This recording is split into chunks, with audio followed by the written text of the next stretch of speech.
नमस्कार मंडळी, मी प्रिया. तुमचं स्वागत आहे पेनफुल डिलाइट्स या माझ्या चॅनलवर. आज आपण बनवणार आहोत एक गोड, पौष्टिक आणि पारंपरिक डिश, रताळ्याचे गुलाबजामुन. उपवासात गोड खायचं मन झालं की ही रेसिपी ठरते एकदम परफेक्ट. हे गुलाबजामुन अगदी माव्याच्या गुलाबजामुन सारखे लागतात, त्यामुळे तुम्ही नक्की ट्राय करा. चला तर मग सुरू करूया ही खास रेसिपी अगदी घरच्या घरी आणि सहज पद्धतीने. या व्हिडिओमध्ये मी काही टिप्स सांगणार आहे, तर हा व्हिडिओ शेवटपर्यंत नक्की पहा. तर चला मग बघूया यासाठी काय साहित्य लागते.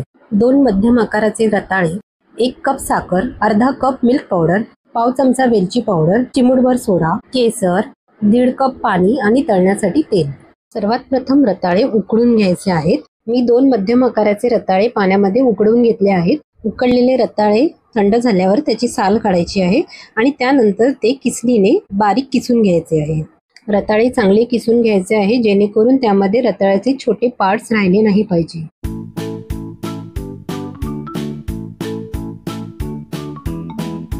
आता रताळे चांगले किसून झाले आहे. आता यामध्ये पाव चमचा वेलची पावडर टाकूया, चिमूटभर खाण्याचा सोडा टाकूया आणि जशी लागेल तशी मिल्क पावडर ह्यामध्ये घालायची आहे. मी 2 मध्यम आकारातील रताळ्यांसाठी अर्धा कप मिल्क पावडर घातली आहे. आता हे मिश्रण चांगले मळून घेऊया. पहिली टिप्स ही आहे की मिल्क पावडर जास्त वापरल्यामुळे गुलाबजामुन कडक होण्याची शक्यता असते आणि त्यामध्ये पाक मुरत नाही. त्यामुळे प्रमाणातच मिल्क पावडर घाला.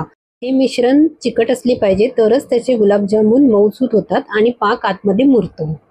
दुसरी टिप्स ही आहे, चिमूटभर सोडा घातल्यामुळे तळताना गुलाबजामुन फुलतो आणि त्यामध्ये पाक चांगला मुरतो.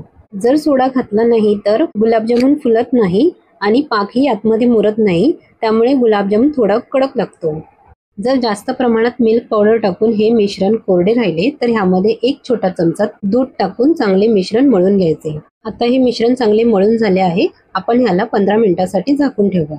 आता आपण पाक तयार करूया. त्यासाठी एका भांड्यात 1 वाटी पाणी घेऊया. त्यामध्ये 1 कप साखर घालूया. आता यामध्ये पाव चमचा वेलची पावडर घालून चांगले मिश्रण ढवळून घेऊया. आता यामध्ये केसरच्या काड्या टाकूया. हे मिश्रण 5 ते 10 मिनिटांसाठी चांगले उकळून घेऊया. सोडा, वेलची पावडर आणि केसर जर उपवासासाठी चालत नसतील तर नाही वापरले तरी चालेल. हा पाक थोडा पातळ असायला पाहिजे, जेणेकरून गुलाबजामुन चांगले मुरतील. एक तारी पाक करण्याची गरज नाही. हा पाक आता घट्ट झाला आहे, त्यामुळे अर्धा कप पाणी घालून ह्याला चांगले उकळून घेऊया. हा पाक तयार झाला आहे. आता आपण गॅस बंद करून ह्यावर झाकण ठेवूया. हा पाक असाच गरम ठेवायचा आहे. आता आपण मळलेल्या मिश्रणाचे गोळे करूया. त्यासाठी हाताला थोडे तूप लावूया आणि हा गोळा चांगला मळून घेऊया.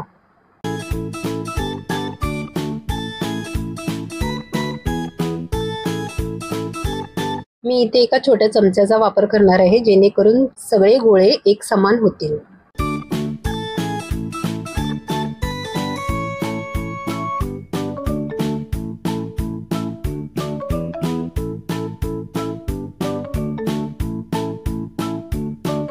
हा बघा, एक गोळा तयार झाला आहे. आता आपण सर्व मिश्रणाचे चांगले गोळे करून घेऊया.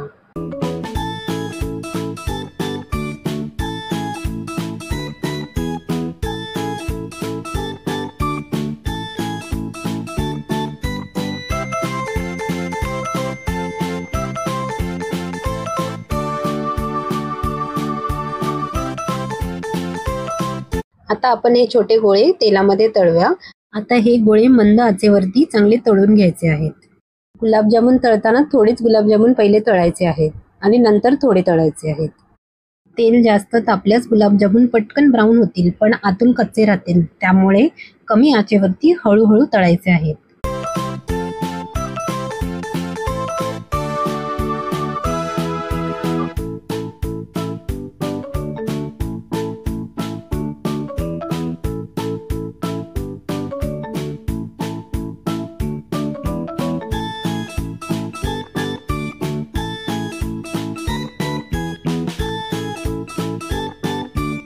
आता हे गुलाबजामुन चांगले लालसर तळून घेतले आहेत. आपण ते बाहेर काढूया. गुलाबजामुन तळून झाल्यावर 5 मिनिटांसाठी ते थंड करायचे आहे आणि नंतरच ते पाकात घालायचे आहेत. आता हे गुलाबजामुन आपण गरम पाकामध्ये सोडायचे आहेत आणि हे 1 ते 2 तासासाठी पाकामध्येच मुरायला ठेवायचे आहेत. तिसरी टीप अशी आहे की गुलाबजामुन टाकण्याआधीच पाक जर घट्ट झाला तर त्यामध्ये थोडे गरम पाणी टाकून हा पाक थोडा हलका करायचा आहे। आता 1 तासानंतर आपले हे गुलाबजामुन तयार झाले आहेत। आपण त्याला सर्व करूया। तर अशा प्रकारे तयार झाले आपले गोड, मऊसर आणि अगदी तोंडात विरघळणारे रताळ्याचे गुलाबजामुन। खूपच कमी साहित्य, सोपी पद्धत आणि वेळ वाचवणारी ही मिठाई तुम्ही उपवासात किंवा गोड खाण्याच्या खास क्षणी नक्की ट्राय करा। जर ही रेसिपी आवडली असेल तर व्हिडिओला लाईक करा, तुमच्या मित्रमैत्रिणींना शेअर करा आणि कमेंट्समध्ये नक्की सांगा तुम्हाला कशी वाटली। अशाच नवीन रेसिपींसाठी चॅनलला सबस्क्राईब करायला विसरू नका आणि बेल आयकॉन दाबा, जेणेकरून पुढची रेसिपी तुम्ही मिस करणार नाही। तर चला मग पुन्हा भेटूया अशाच नवीन रेसिपीसह। तोपर्यंत धन्यवाद।